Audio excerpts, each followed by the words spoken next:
अस्सलाम वालेकुम।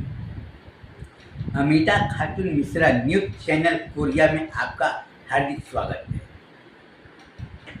हम मुस्लिम समाज को अमीता खातून मिश्रा न्यूज़ चैनल कोरिया में तहे दिल से इस्तकबाल करता हूं और शुक्रिया अदा करता हूं कि आप लोग हमारे वीडियो को देखते हैं और हमारे काम को लोग ध्यानपूर्वक देखने के बाद सोचते हैं, समझते हैं और लोगों से विचार विमर्श करते हैं, राय मशवरा करते हैं।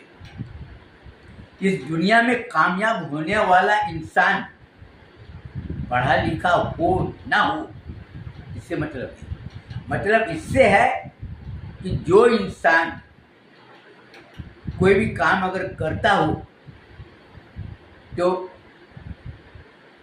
अच्छे लोगों से राय मशविरा लेता है, लोगों से पूछता है। किन लोगों से पूछता है? जो लोग सच बोलते हैं, जो लोग ईमानदार हो, जो लोग ईमानदारी से काम करते हैं और जो लोग चरित्रवान हो और जो लोग सहयोगी हो। वहाँ पर जात नहीं देखा जाता। कोई भी जात के लोग अच्छे बात बोलेंगे, कोई भी जात के लोगों से अगर आप कुछ पूछने जाएंगे, आपको अच्छे लोग होंगे, आपको अच्छी जानकारी देंगे। अब जो लोग चोर है, बेईमानी करते हैं, राजनीतिक दल वाले कदम कदम पर झूठ बोलते, बेईमानी करते हैं और धोखा देते हैं। अब आप उससे कुछ पूछने जाएंगे तो अपने फायदे के लिए बोलेंगे ना कि भाई तुम काम कर रहे हो ना, बहुत अच्छे आदमी हो, तुमको हमारा पूरा साथ मिलेगा, हमारे जितने पहचान वाले सब तुम्हारी वाहवाही करेंगे। लेकिन जो आदमी धोखेबाज हो, लुटेरा हो, हेरा फेरी करता हो, झूठ बोलता हो, तो आप उससे क्या कामना कर सकते हैं, क्या उम्मीद कर सकते हैं? ये सोचने वाले। और जो आदमी मेहनती हो, अच्छे संगत में रहता हो, अच्छी बात बताता हो और जो लोग सहयोग की भावना रखता हो, जिसके दिल में छल कपट नहीं रहता हो, वो कोई भी जाति का हो, वो तो बोलेगा भैया हमारे बड़े बड़े लोगों से जान पहचान नहीं है और ना हमारा कोई ज़्यादा कोई लोगों से नाते रिश्ता है, क्योंकि अपना काम है मजदूरी करना, काम करके घर आना, नहाना धोना, खा पी कर थोड़ी इधर उधर पहना, अपने ज़्यादा लोगों से जान पहचान है नहीं। अब वो अपना मेहनत करता है, अपना रोजी रोटी कमाता है, अपने बाल बच्चे को पालता है और हर हफ्ते में एक दिन जो रहता है बाजार जाता है, सब्जी वगैरह लाता है, उसकी जान पहचान वाले होंगे, जो मजदूर तबके के ही लोग होंगे, कोई सेठ साहूकार होंगे नहीं, कोई नेता लोग राजनीतिक दल वाले होंगे नहीं।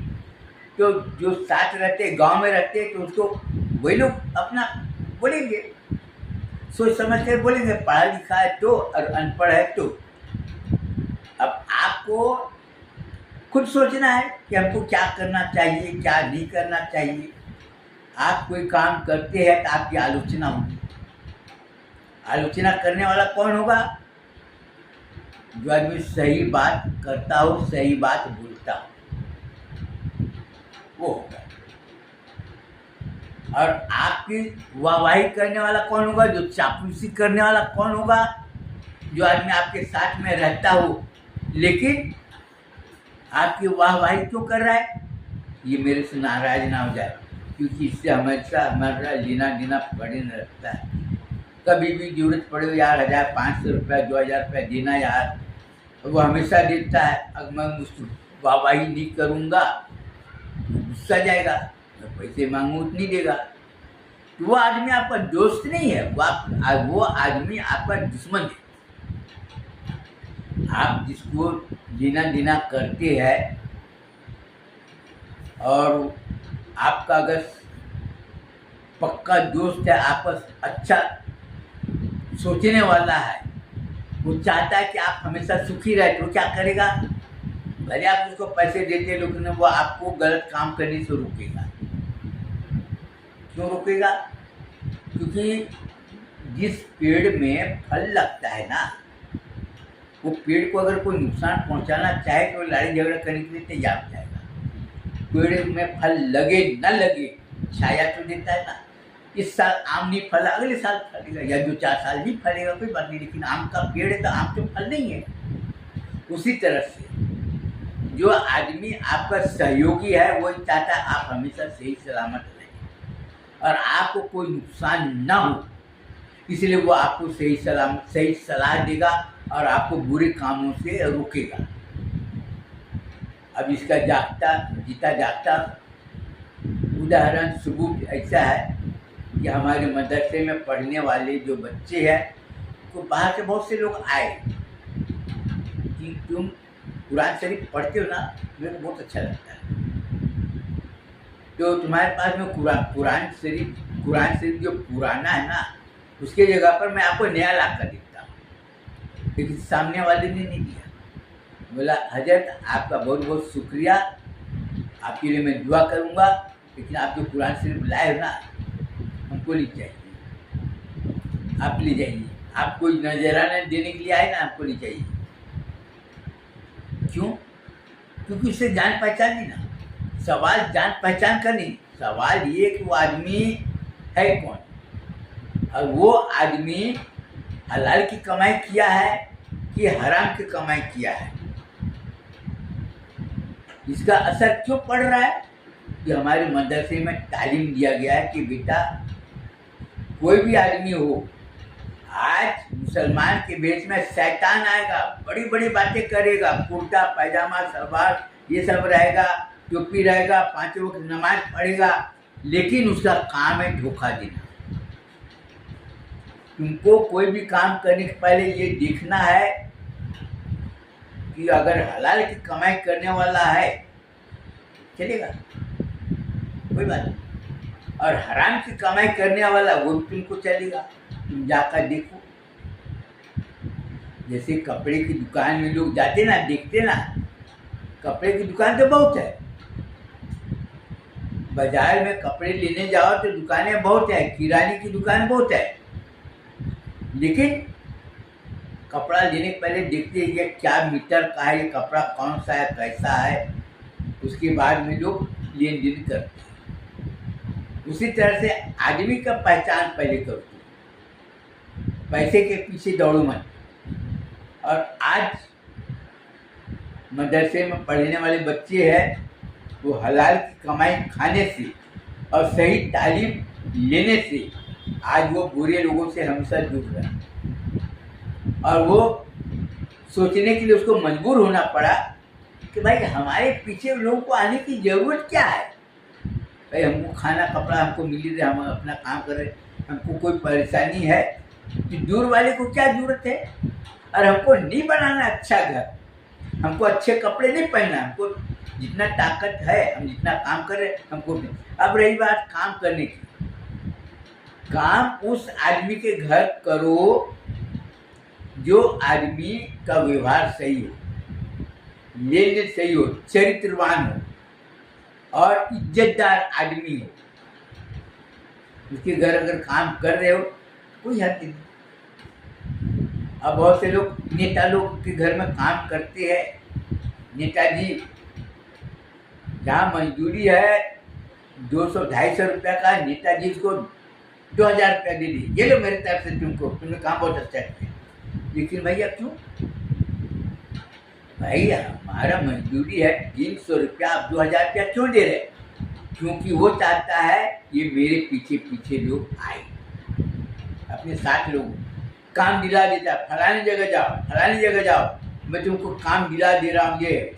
लेकिन वो काम जो कर रहा है ना, वो काम को छोड़कर पहले ये पता करो कि जो आदमी मेहनती है, चाहे कोई भी समाज का मेहनती काम करता हो, जो आदमी इधर उधर के हलाल की कमाई कर रहा, उसके घर नौकरी करो, चाहे भले मजदूरी कम मिले चलेगा, हमको ज़्यादा मजदूरी के पीछे नहीं दौड़ना। अब ये बताओ, अपने मदरसे में पढ़ने वाले बच्चे को ये बोलूँगा कि कोई आदमी खेत में काम करता हो, या और जगह काम करता हो, अब उसकी मजदूरी है 300 रुपया, 350 रुपये या 400 रुपया, अब वो घर बनाना चाहता है, तो कोई मिस्त्री है, अब वो बोल रहा है मैं 500 रुपया रोज लूँगा, लेकिन वो बोलेगा भैया मैं तो गरीब आदमी हूँ यार, कोई कम मिस्त्री काम करने वाला अगर मिले तो मेरे को बता देना भैया, मैं 400 रुपया रोजी में दे पाऊँगा, जिससे हमारा तो जो 500 रुपया है वो ठीक है, लेकिन वो मिस्त्री को ये सोचना है कि ये आदमी काम क्या कर रहा है। आदमी जो काम कर रहा है वो बेचारा मजदूर है, उसकी रोजी रोटी इतनी, घर बनाने के लिए पैसा इधर उधर से 5 साल से या 10 साल से जोड़ के रखा कि मैं पैसा लूँगा, पहले ज़मीन खरीदा, उसके बाद धीरे धीरे पैसा कमाई करके रखा तो ईटा खरीदा, फिर पैसा जमा करके रखा तो गिट्टी खरीदा, फिर पैसा जमा करके रखा तो वो दरवाजे खिड़की बनाया। जो 5-6 साल 7 साल से वो पैसा जमा करके कि मैं अपना अच्छा घर बनाऊंगा, अब वो आदमी घर बनाना चाहता है, उसकी ख्वाहिश है, लेकिन एक मिस्त्री का मजदूरी 500 रुपया, लेकिन अगर वो 400 रुपया दे रहा है तो तुम्हारा काम क्या बनता है, उसका काम आसानी से कर दो, चाहे भले ही तुमको कोई आदमी 500 रुपये के बजाय 700 रुपया रोजी रोटी देने के लिए तैयार हो, तुम वो आदमी के पीछे मत जाओ। तुम गरीब का अगर तुम साथ दोगे और काम करोगे तो अल्लाह ताला तुमको रोजी रोटी में बरकत देगा।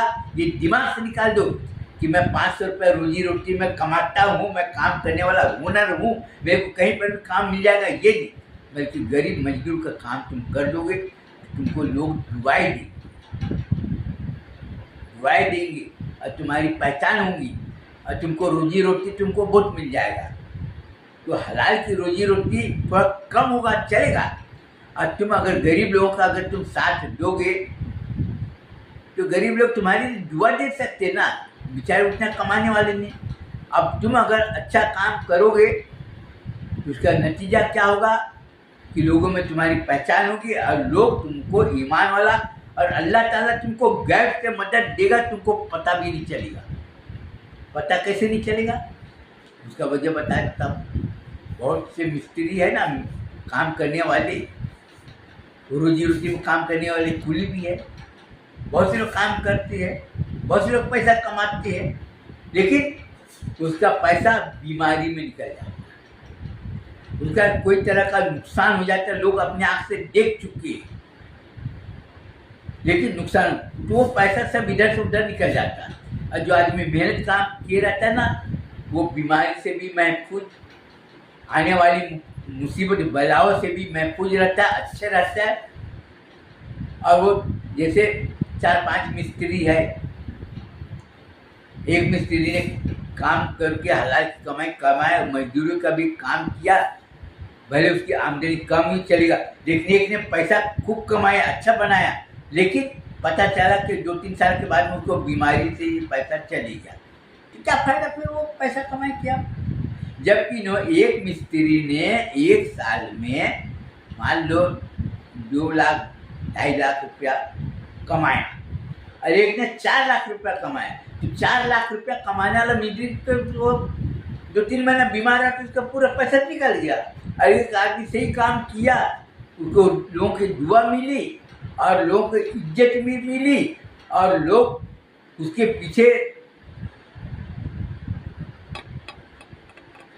पीछे लोग रहे कि नहीं भैया तुम्हारा बहुत बहुत शुक्रिया, क्योंकि तुम्हारी वजह से हमारा घर बन गया और हमारे बच्चे लोग खुश है, आपका हमेशा याद करूँगा, दुआ, और वो हमेशा आपके ज़िंदगी भर के लिए दुआ करेगा। क्यों? क्योंकि गरीब है इसलिए। तो अच्छे काम कर लो, लोग बोलते ना अच्छे काम कर लो, अच्छी जिंदगानी आपकी, लोग भी सबक सीखे, सुनकर कहानी आपकी। जब आप लोगों के साथ में अच्छी काम करोगे तो आपके किए हुए काम को देखकर लोग आपको याद भी करेंगे और आपके नक्शे कदम पर भी चलेंगे। दौलत को लात मार देंगे कि हमको दौलत नहीं, हमको इज्जत चाहिए, हमको लोगों की दुआएं चाहिए। तो ये मदरसा में पढ़ाने वाले बच्चे को यही तालीम दिया जाता है कि तुम जिंदगी में सही काम करो, अच्छे काम करोगे, अच्छी पहचान। अभी देखो भाई, तुम लोगों को मैं इसलिए मैं बता रहा हूँ कि अपने मदरसे में, हजरत आमीना इस्लामिया मदरसे में पढ़ने वाली बच्चे को मैं यही बोल रहा हूँ कि तुम लोगों के ऊपर में कई लोगों की नज़रें गड़ी हुई है। क्यों गड़ी हुई? क्योंकि लोगों की नज़रें इसलिए गड़ी हुई है कि तुम अच्छे काम कर रहे हो, जिससे अच्छे पढ़कर तुम अगर निकलोगे तो कई लोग बोले कि मौलाना साहब आपके मदरसे में बच्चे पढ़कर निकलेंगे तो हम उसको रोजी रोटी दे देंगे। नौकरी के लिए तुमको इधर उधर भटकने की जरूरत नहीं पड़ी। लोग मेरे पास में आए कि हम तुमको दे देंगे। क्यों दे देंगे? मदरसे में पढ़ने वाले बच्चे क्यों दे? जबकि और लोग तो इतने बेरोजगार घूम रहे हैं, इतने पढ़े लिखे हैं, इतने मेहनती है, लेकिन उसके पास क्यों याद है? क्यों? क्योंकि उसके पास में मेहनती है, ठीक है, लेकिन वो कभी भी धोखा देगा। जैसे बहुत से लोग करते ना, हम अच्छा काम करके दिखाएंगे, ये करेंगे वो करेंगे, बाद में धोखा दे देगा। और 8 घंटे काम करने के लिए बोलेंगे, 5 घंटे में काम छोड़ के चल देगा। जो काम 1 महीने में होने वाला वो काम वो लोग 2 महीना में करेंगे। कौन है? धोखा देने वाला, फरेब करने। आज बहुत से किराने दुकान वाले, जूते दुकान वाले नौकर रखे, काम करने वाले रखे, पैसे दे रहे, काम कर रहे, लेकिन आज कितने साल से लोग काम कर रहे, लेकिन उनके दुकानदारी में वो बता रहा है हमारा कोई भी काम इधर से उधर नहीं हुआ, कोई भी चीज़ चोरी नहीं हुआ। बहुत से लोग बताते हैं अरे यार मैं अपने काम में रखा, पता चला हमारे नौकर ने इतना जूता चोरी करके बेच दिया, किराने की दुकान चुरा चुरा कर ले गया, बेच दिया। लेकिन वो नौकर जो शुरू से मेहनती रहा वो कुछ भी चीज़ नहीं, तो नतीजा क्या उनका कि 250-300 रुपया रोज ही देता रहा। और काम करते करते जब 10 साल 12 साल 15 साल हो गया तो बोले सेठ जी अपनी बेटी की शादी करना चाहता हूँ, अगर 10-20 हज़ार रुपये अगर उधार दे दे तो सेठ क्या करता है, कई लोगों को सेठ ने 60-70 हज़ार रुपये अपने तरफ से दे दिया। बोला मैं तुमको कर्ज नहीं दे रहा, मैं तुमको अपने तरफ से इसलिए दिया कि तुम इतने दिन से हमारे यहाँ पर काम किए और अच्छे काम किए, इसलिए हमने तुमको दे दिया।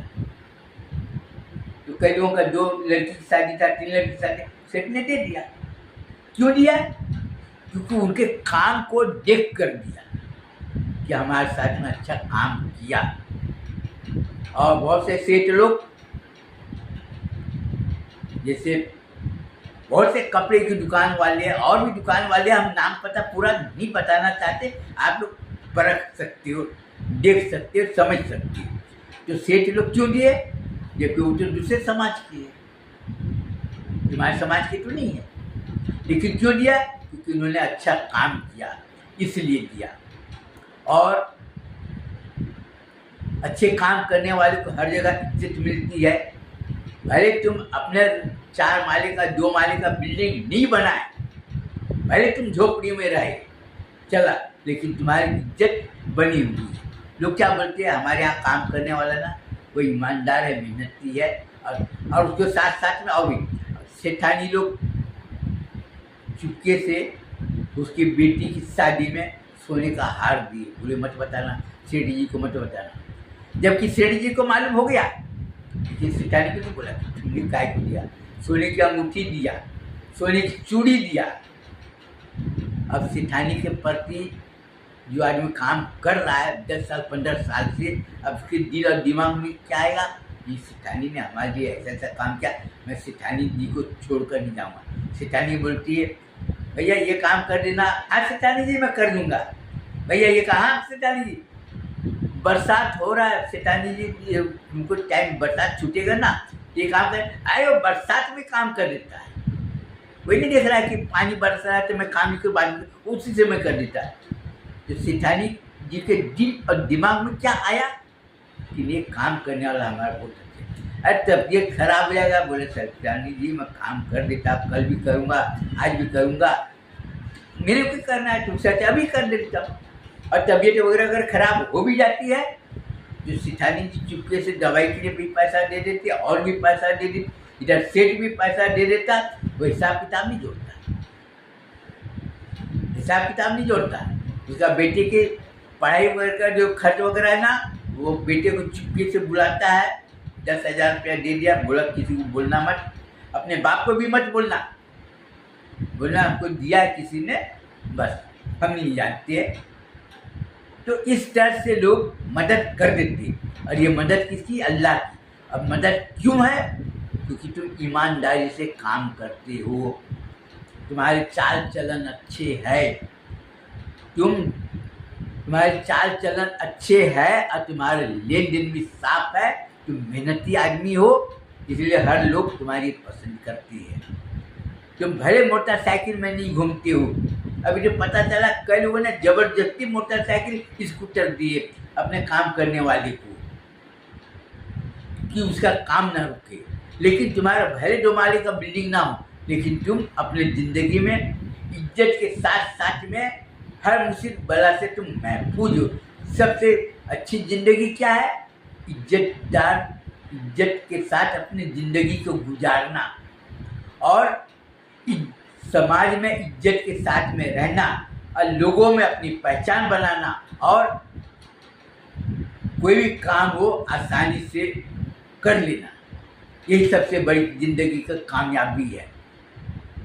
यही ज़िंदगी की तुम्हारी सबसे कीमती तोहफा ज़िंदगी का यही है, और यही मैं चाहता हूँ कि सभी लोग सुखी रहे, और सभी लोगों को सुखी रहने के लिए क्या करना? पैसा कमाओ। पैसा कमाना बुरी बात नहीं है, बहुत से नौकर है काम कर रहे हैं, लेकिन अपने बेटे को अच्छी पढ़ाई किया और अच्छी जगह पर उन्होंने शादी भी किया, और दूसरे शहर में जाके दुकान वगैरह करा दिया, कोई कारोबार से लगा दिया, कुछ भी, और काम कर रहे और उसकी काम बनी हुई और लोग कर रहे।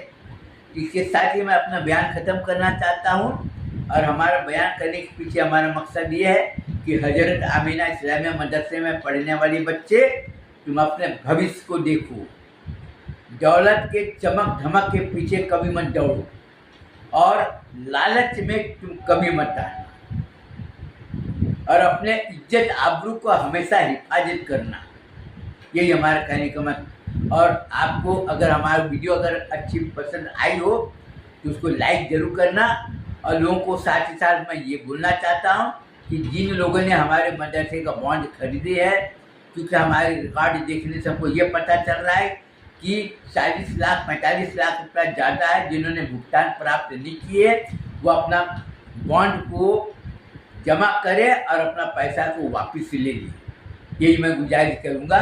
और कई लोग जो बोले हैं मेरे को कि मौलाना साहब आप जुलाई महीने में आप नया बॉन्ड लेकर आना, 2000, 4000, 5000, 10,000, जिसका जितनी ताकत को खरीदने के लिए जो बोले हम उसके पास में जाएंगे, नहीं तो हमारा कोई आदमी जाएगा, आप उसको दे देना, और नहीं तो हमारे United business corporation of India का बैंक खाते में पैसा डाल देना। और आप लोग से ये गुजारिश करूँगा कि हक और इंसाफ के रास्ते पर चलने में जिन लोगों ने मेरे को साथ दिए उनका मैं शुक्रिया अदा करता हूँ, और उनको मैं यही गुजारिश करूँगा कि आप लोग भी चले और मैं भी चलूँ। हक और ईमान के रास्ते पर मेरे को भी चलना है, और मैं लोगों को यही बोलूँगा कि तुम लोग भी हक और ईमान के रास्ते पर चलना, इसी में हमारी और आपकी दोनों की कामयाबी है। बस अल्लाह से यही दुआ करता हूँ हम और आप, हम लोग दोनों ईमान के साथ रहे, ईमान की दौलत के साथ हम रहे, और दोनों अच्छे रहे, और दोनों की मौत अगर हो तो ईमान के ऊपर हो, और हम लोग दोनों की समाज में पूरी दुनिया में अपनी पहचान बनाए, और आखिरत में हमारी मुलाकात हो, हश्र के मैदान में हम लोग सब इज्जत के साथ हम लोग दोनों मुलाकात हो, यही हमारी कामना है। अस्सलाम वालेकुम।